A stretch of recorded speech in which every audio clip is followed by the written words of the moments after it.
2 தீமோத்தேயு 2ஆம் அதிகாரம் அதில் முதல் 2 வசனங்களோடு நான் பகிர்ந்து கொள்ள ஏவப்படுகிறேன். இங்க செயின்ட் பால் என்ன சொல்றாரு? ஆதலால் என் குமாரனே, நீ கிறிஸ்து இயேசுவில் உள்ள கிருபையில பலப்படு. கிருபையில பலப்படு. அநேக சாட்சிகளுக்கு முன்பாக நீ என்னிடத்தில் கேட்டவர்களை மற்றவர்களுக்கு போதிக்கத்தக்க உண்மையுள்ள மனுஷரிடத்தில் ஒப்புவி. நீயும் இயேசு கிறிஸ்துவுக்கு நல்ல போர் சேவகனாக தீங்கு அனுபவி. இதுல என்ன நான் உங்கள்கிட்ட பகிர்ந்துக்குள்ள ஏவப்படுறேன் அப்படின்னு சொன்னா,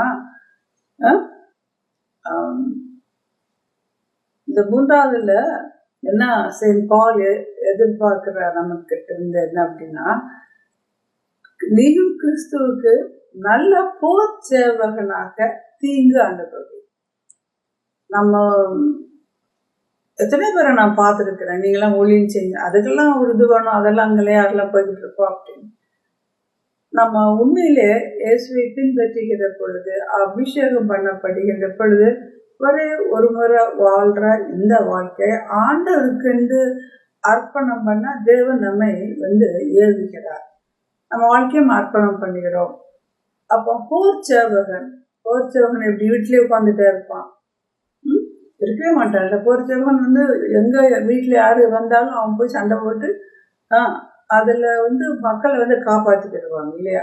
அதனால ஆண்டவர் என்ன சொல்றாரு அப்படின்னா, நல்ல போர் சேவகனாக ஆண்டவர் நம்ம என்ன அழைக்க சொல்றாரு? அந்த இடத்துல சொல்றாரு, தீங்கு அனுபவி. தீங்கு அனுபவி. இப்படி ஆசீர்வாதம் சொல்லவே இல்லை. நல்ல போர் சேவகன் தன்னுடைய படையை காப்பதற்கு அவன் போராடி தன் ஜீவனே கொடுக்கிறார்.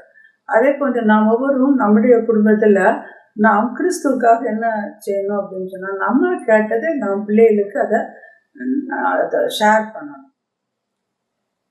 ஒரு கேர்ள் என்கிட்ட சொன்னா, மேடம் இப்போ ரீசெண்டா டீச்சர்ஸ் டேயோட Girija as a student, Bible translator, எனக்கு அதை நினைச்சு கூட பார்க்க முடியாது. இந்த என்ன என்கிட்ட சொன்னா அப்படின்னா, மேடம் உங்க பிரேயர்ஸுக்கு நான் வருவேன், நல்லா இருக்கும், உங்களுடைய எக்ஸ்பீரியன்ஸ் எல்லாம் ஷேர் பண்ணுவீங்க, ஒரு நாள் ஆண்டவரை மறுதளிக்க கூடாது நீங்க சொல்லியிருக்கிறீங்க.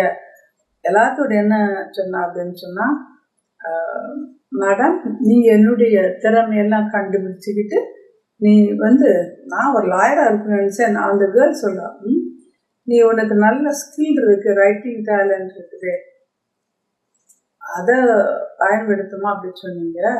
இப்போ மேடம் அது சொல்றான், நான் கிளம்பி காலேஜை விட்டு வரும்போது என் பக்கத்தில் என் ஷோல்டரில் கையை வச்சு, நீ ஆண்டவருக்கு இந்த பெரிய காரியங்களை செய்வோமா அப்படின்னு. அது எனக்கு ரொம்ப உள்ளத்தை தொட்டது மேடம். இந்த பைபிள் டிரான்ஸ்லேஷன்லாம் பண்ணும்போது அது எனக்கு ரொம்ப ஆறுதலாக இருந்தது அப்படின்னு சொல்லிட்டு, நீங்கள் ரொம்ப எனக்கு அது டச்சிங்காக இருந்தது. சில சமயம் நான் மட்டும் இருப்பேன், அப்போமா நீங்கள் ஒரு 1.5 மணி நேரம் ப்ரெசன்ட் பண்ணுவீங்க. எனக்கு அது ரொம்ப டச்சிங்காக இருந்துச்சு, உள்ளத்தை தொட்டது. யாருன்னா வரலன்னு அப்படிலாம் மிஸ் ஓடிடுவாங்களோன்னு நினச்சா, இல்லை மேடம் நான் ஒரு ஆள் இருக்கிறேன், ஆனாலும் நீங்கள் 1.5 மணி நேரம் நீங்கள் ப்ரிப்பேர் பண்ணதை எனக்கு ஷேர் பண்ணீங்க. அதெல்லாம் எனக்கு ரொம்ப பிரயோஜனமாக இருந்தது. அது என் வாழ்க்கை பாதையை மாற்றி அமைத்தது. இன்னைக்கு நான் எத்தனையோ பேருக்கு, எவ்வளோ பேருக்கு நான் சுவிசிஸ்டர் சொல்கிறேன் அப்படின்னு. நான் என்ன சொல்கிறேன் அப்படின்னு சொன்னால், எல்லாரும் 4 o'clock காலேஜ் முடிஞ்சு பாதி பேர் எல்லாம் போயிடுவாங்க. ஆனால் ஒரு சிலர் இந்த மாதிரி ப்ரைஸ் எல்லாம் எடுத்துகிட்டு இருப்பாங்க. அவங்க இருக்கிற இடத்துல நம்ம போர்ச்சவனாக இருந்து நம்ம உலக பிரகாரமான பிளஷரை பார்த்துட்டு இருக்காத விட ஆண்டவருக்கு நான் உழைக்கின்ற பொழுது ஆண்டவர் நம்மை ஆசீர்வதிக்கிறார். நம்ம தெரிந்ததை ரொம்ப பிள்ளைங்க சொல்லுவாங்க, மேடம் உங்க பிரேயர்களுக்கு வந்தேன் மேடம், எனக்கு அது ரொம்ப ஆசீர்வாதமாக இருந்தது, அதனால அபிஷேகம் பண்ணப்பட்டேன், இப்படி எவ்வளோ. அதனால நம்ம என்ன அப்படின்னா, நம்முடைய வாழ்க்கையில தெரிந்து கொண்டதை நாம் மற்றவர்களுக்கு கற்பிக்கிற பிள்ளைகளாக நம்ம ஒப்பு கொடுப்போமா? கர்த்தாவே சுவாமி ஆண்டவரே, நாங்க உங்களுடைய கிருபையில பலப்படணும், எங்களை ஒப்புவிக்கிறோம் ஆண்டவரே.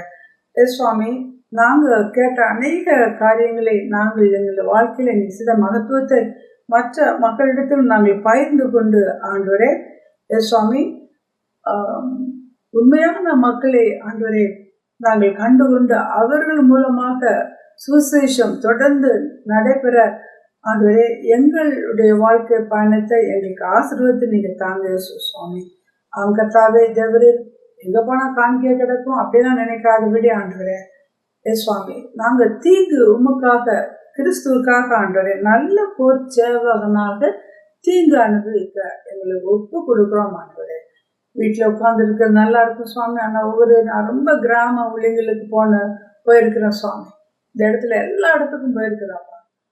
கர்த்தாவே தேவரீர் நீர் எங்களை காண்கிற தெய்வம். உமக்கென்று நாங்கள் ஊழியம் செய்ய எங்களை அர்ப்பணம் பண்றோம். ஆசீர்வதியும். ஆமென். ஆமென்.